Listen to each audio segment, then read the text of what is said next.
अस्सलामुअलैकुम everyone, hopefully आप सब खैरियत से होंगे। अच्छा जी, मेरे लास्ट सैटरडे की रूटीन थी। सैटरडे को ना मैंने मॉर्निंग में वॉशिंग मशीन लगा ली थी और साथ मैंने ना आलू अंडे बनाए थे। वो रेसिपी मैं आप लोगों से शेयर कर देती हूँ। तो बच्चों को नहला धुला के दोपहर टाइम में ना ज़रा जल्दी बुला लिया था, 12-1 बजे ना बच्चों को स्कूल से। तो उन्हें नहलाना था, उनको नहला के जो कपड़े थे वो सारे वॉशिंग में डाल के धो के, तो ये इवनिंग की थी मेरी रूटीन ना। वो भी मैं अभी आप लोगों से सारा शेयर कर देती हूँ, लेकिन मैंने सोचा कि सबसे पहले ना आज ज़रा मैंने पहले किसी भी व्लॉग में शेयर नहीं की कि मैं अपने हस्बैंड के कपड़े ना कैसे पूरे वीकली प्रेस करके और रख देती हूँ। वैसे सम टाइम बीच में भी मैं करती रहती हूँ प्रेस, अगर वॉश करने पड़ जाए। मतलब कभी सम टाइम ऐसा होता है मॉर्निंग में भी पहन लिए, शाम में भी पहन लिए, तो अलग अलग ना, तो वो फिर ज़्यादा कपड़े हो गए तो वॉश करके वो भी प्रेस करने पड़ जाते हैं। लेकिन मेरा ये होता है कि मैं सैटरडे को वॉश करके ना संडे को लाजमी प्रेस करके ना और सारा करके रख देती हूँ। बस हमारे साथ लास्ट संडे बहुत बड़ी ट्रेजिडी हो गई थी।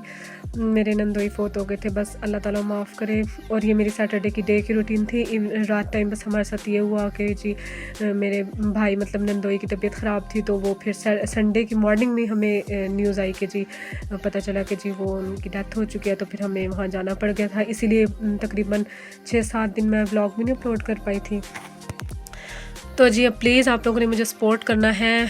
आई रियली नीड दिस, क्योंकि अब मैं और भी बहुत कुछ करना चाहती हूँ, स्पेशली उन बच्चों के लिए भी, अपने बच्चों के लिए भी, अपनी पूरी फैमिली के लिए।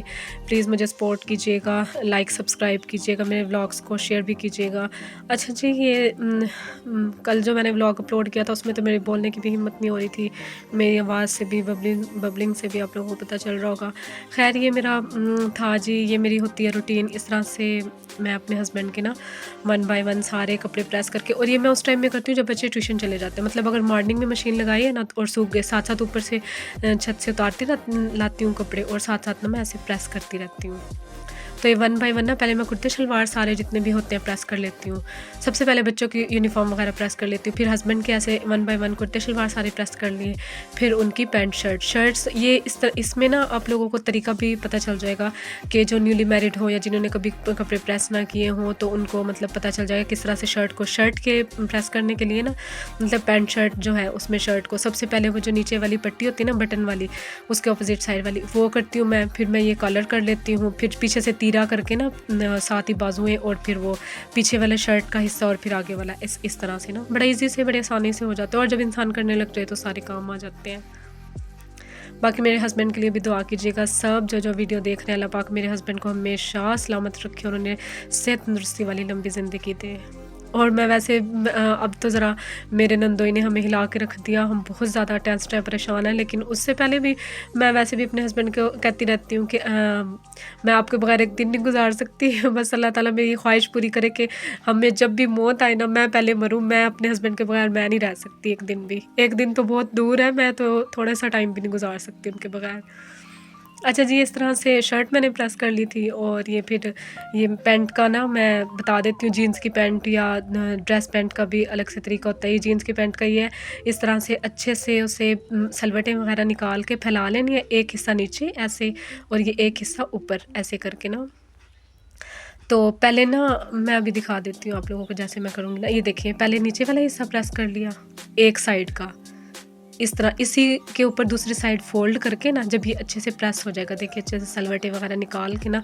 जीन्स की पैंट है और मेरी स्त्री उम्र के स्कूल में, मतलब मेरे हस्बैंड के स्कूल में बड़ी पसंद है कि भाई तुम धोबी से कराते हो। बाकी टीचर्स धोबी से कराते हैं ना, मैंने वैसे कॉटन के भी, कभी माए वाले भी कभी नहीं कराए। मैं खुद ही करती हूँ अपने हस्बैंड के काम, मुझे बड़ा शौक है अपने हस्बैंड के काम करने का ना। ये इस तरह से एक साइड करके ना, फिर उसके ऊपर दूसरी साइड फोल्ड कर देनी है, और ये दूसरी साइड ऐसे करके इस तरह से। और अब ये ऊपर वाली साइड इसी तरह फिर साइड पलट के पहले नीचे वाला हिस्सा कर लेना, फिर ऊपर वाला, दोनों साइडें एक साथ हो जाएंगी।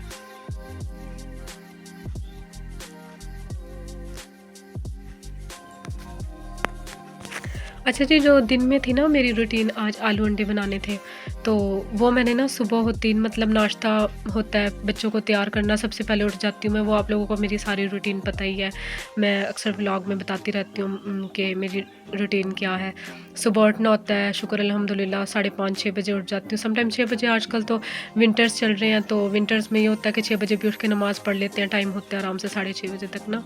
तो पहले गर्म पानी रख लेती हूँ हाथ मुँह धोने के लिए, वज़ू के लिए, फिर उसके बाद गर्म पानी दूसरे चूल्हे पे रख देती हूँ कूलर में डालने के लिए, और साथ ही फिर मैं नमाज़ कुरान पाक पढ़ के फ्री होके साथ ही नाश्ता बना लेती हूँ। अब तो ज़रा आंटी उधर रह गई है मेरी नंद के पास, तो फिर ये होता है कि मतलब आंटी को नाश्ता बना दिया, साथ ही हस्बैंड का, बच्चों का इकट्ठे बना के सबका नाश्ता, और फिर उसके बाद ये होता है कि भाई सारा समेट लिया, बच्चों को रेडी कर दिया, स्कूल भेज दिया, और हस्बैंड को भी स्कूल चले गए, तो फिर बस ये होता है किचन समेट लिया, फिर मैं रह जाती हूँ, मैं नाश्ता कर लेती हूँ सबसे आखिर पे। मोहम्मद मुइज़ के नाज नखरे उठाने होते हैं उस टाइम में, बस वो होता है। फिर आटा वगैरह गूँध लिया, सब्ज़ी बना ली, साथ ही फिर दोपहर का शुरू हो जाता है। लेकिन ये होता है कि अकेली हूँ, तो फिर पता होता है कि मैंने मैनेज कैसे करना है, मैंने ही सारे काम कैसे करने हैं। अच्छा जी, ये दूसरी पैंट थी, फिर इसका भी मैं तरीका बता रही हूँ आप लोगों को। ये भी मैंने 1 बाय 1 प्रेस कर लिए थे इस तरह से।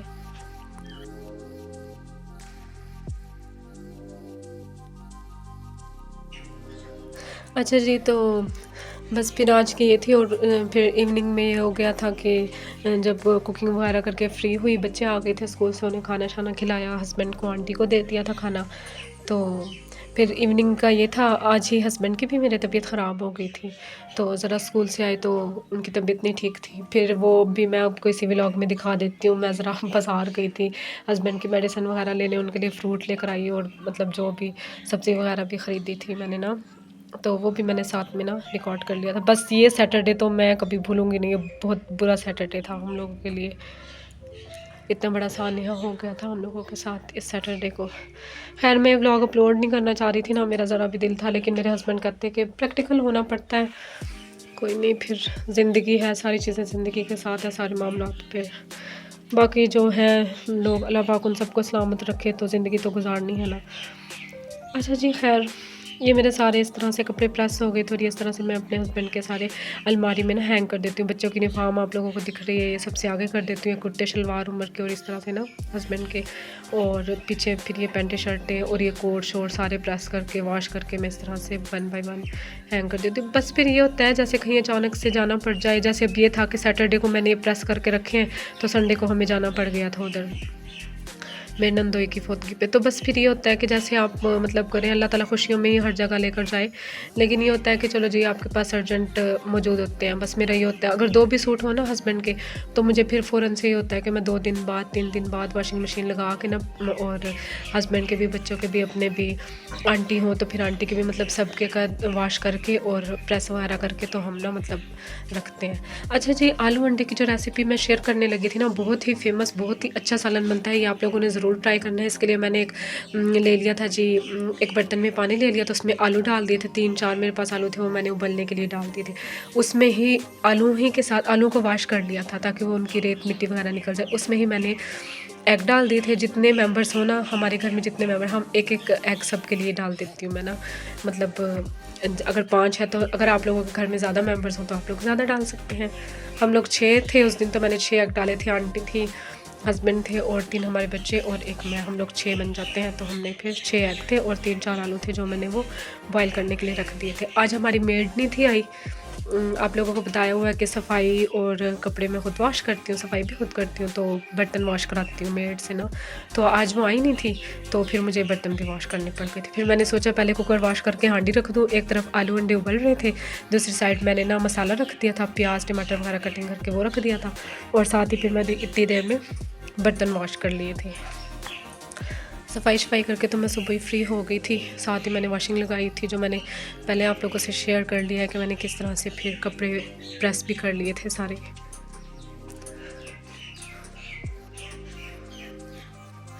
आप लोग मुझे सपोर्ट करेंगे तो इंशाल्लाह मेरा बहुत प्यारा किचन भी होगा। फिल वक्त जो है मैं उसी में आप लोगों से अपनी वीडियोस शेयर कर रही हूँ।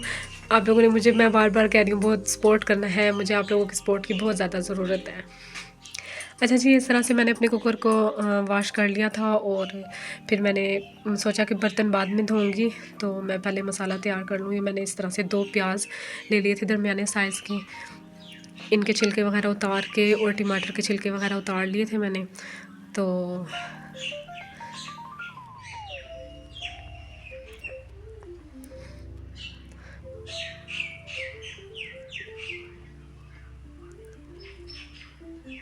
बस फिर ये प्याज को कटिंग करके और टमाटरों को छील के उनको कटिंग करके मैंने डाल दिया था कुकर में।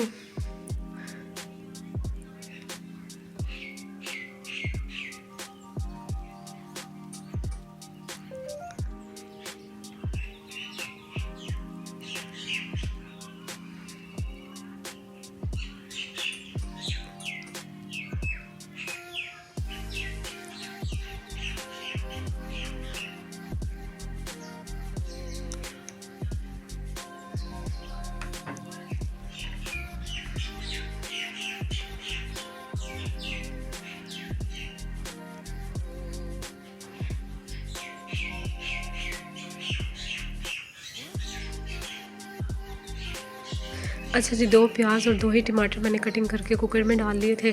साथ में मैंने लहसुन अदरक का पेस्ट पीस लिया था कुंडी में, और ये इस तरह से मैंने इसमें डाल दी थी दलिया मिर्चें और साबुत धनिया डाल दिया था हस्बे ज़रूरत जितना मैं मसाला बना थे। और ये मैंने नमक डाल दिया था इसमें, लाल मिर्च का पाउडर डाल दिया था और हल्दी पाउडर डाल दिया था मैंने इसमें।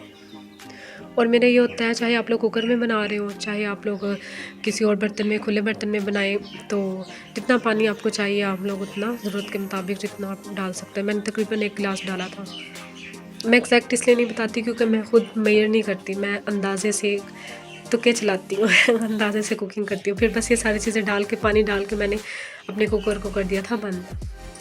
दूसरी साइड मेरे आलू और एग हो गए थे बॉयल, और वो मैंने इस तरह से, ये इसलिए डिटेल रेसिपी आप लोगों से शेयर कर रही हूँ कि जो न्यूली मैरिड हों या जो मतलब नई नई कुकिंग सीख रही हों बच्चियाँ, उनके लिए ज़रा आसानी हो कि इस तरह से पहले अलग बर्तन में निकालें, उन्हें ज़रा ठंडा होने दें, हवा निकल जाए उनमें से, ठंडे हो जाए। फिर आलूओं को पहले ऐसे आराम से छील लेना है, उनके छिलके उतार लेने, और फिर एग को ऐसे ही उनके भी छिलके उतार देने हैं।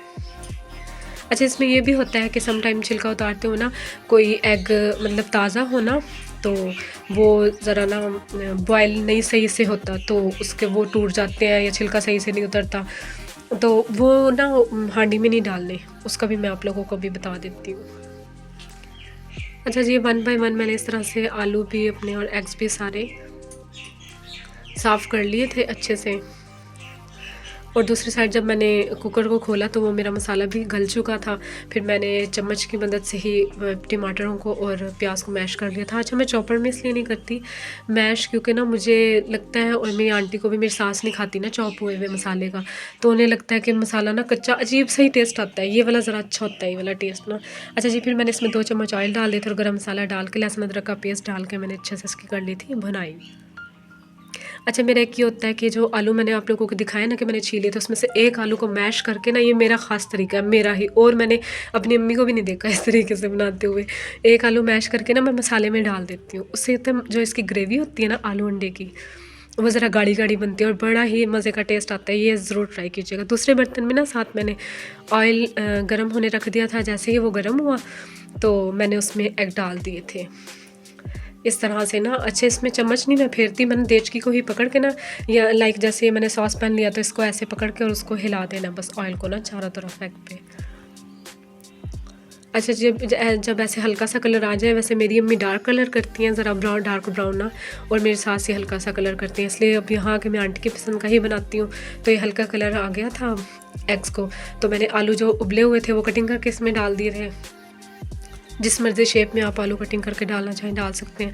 और साथ मैंने ये एग भी कटिंग करके, कटिंग नहीं किए थे, ऐसे ही एग भी मैंने इसमें डाल दिए थे। अब ये जो एग ऐसे टूटा हुआ था ना, ये मैंने आप लोगों को दिखा दिया, ये मैंने इसमें नहीं डाला था। ये इस तरह से है कि जैसे मैं एग बना रही हूँ तो ये मैं खुद ऐसे टूटा हुआ खा लेती हूँ। साबुत एग जो है वो मैं बच्चों को, हस्बैंड को और आंटी को सबको साबुत वाले दे देती हूँ, और ख़ुद ये जो टूटा हुआ है ऐसे खुद खा लेती हूँ। अगर वो डाल देंगे ना तो वो सारा टूट जाता है, बीच में ही मिक्स आ जाएगा। एज़ यूजुअल 2 हरी मिर्चें मैं भुनाई के टाइम भूल गई थी, तो ये मैंने शोरबे टाइम डाल दी थी। अच्छा जी, जब मेरा शोरबा पक गया था, उबलना शुरू हो गया था, उसमें मैंने हरा धनिया डाल दिया था। और मेरा ये होता है कि इसको थोड़ा सा पका के ना, फिर भी मैं ना हल्की आंच पे ना रखती हूँ हांडी को ना, कि वो मज़ीद गाढ़ा हो जाए और बड़े मज़े का बन जाता है। साथ ही जी मैंने तवे पे रोटियां बना ली थी दूसरे चूल्हे पे, क्योंकि आंटी को लगी थी भूख। ये मेरे लास्ट सैटरडे की थी वीडियो ना रिकॉर्ड की हुई पड़ी थी, बस वो आप लोगों को बता चुकी हूँ कि ट्रेजेडी हो गई थी, तो इसलिए मैं अपलोड नहीं कर पाई थी। तो बस फिर आज मैं कर रही हूँ इस तरह से रोटी बना के। और ये जो थी मेरे आलू अंडे के शोरबे वाले बड़े ही मज़ेदार बने थे, मेरी आंटी को भी बहुत पसंद आए थे। ये फ़ाइनल लुक थी और ये मैं आंटी को दे आई थी। ये मैं फिर सबसे पहले एक रोटी बना के आंटी को दे आई थी, बाकी मैंने बाद में रोटी बना ली थी। और ये जी मैं अपने बच्चों को अपने हाथ से खाना खिलाती हूँ, स्कूल से आ चुके थे, उन्हें खाना खिला रही थी। ये आप लोग देख सकते हैं हमारी लाइट चली गई थी, यूपीएस हमारा ख़राब हो चुका है। तो ये आप हमारे एग और आलू फाइनल लुक बहुत ही टेस्टी बने हुए थे, ज़रूर ट्राई कीजिएगा, ये आप लोगों को बहुत पसंद आएंगे। और मुझे कमेंट्स में बताइएगा कि कैसी लगी ये रेसिपी आप लोगों को। अच्छा जी, बस फिर था खाना छाना बच्चों को खिला के मैं फ्री हुई थी। फिर हस्बैंड की मैंने पहले भी जिक्र कर दिया कि तबीयत थी ज़रा ख़राब, तो फिर मुझे जाना पड़ा था बाज़ार मेडिकल स्टोर। फिर उधर से दवाई लेकर आई हस्बैंड के लिए मैं। वैसे हाँ है 4-5 मेडिकल स्टोर हैं जिधर हम रहते हैं, छोटा सा कस्बा टाइप ही है ये तो, लेकिन ये हमारा फ़िक्स है जहाँ से मैं और हस्बैंड जाते हैं। इधर ये है मतलब सेफ़ है, आराम से मैं अकेली भी जाके ले आती हूँ, हस्बैंड ना हो साथ। जैसे हस्बैंड की तबीयत ख़राब है तो मैं मूसा को साथ ले गई थी, और मोहम्मद मूसा, ये जी मेरे शहज़ादे मोहम्मद मूसा साहब और मैं, हम दोनों जाके मेडिसिन्स ले आए थे।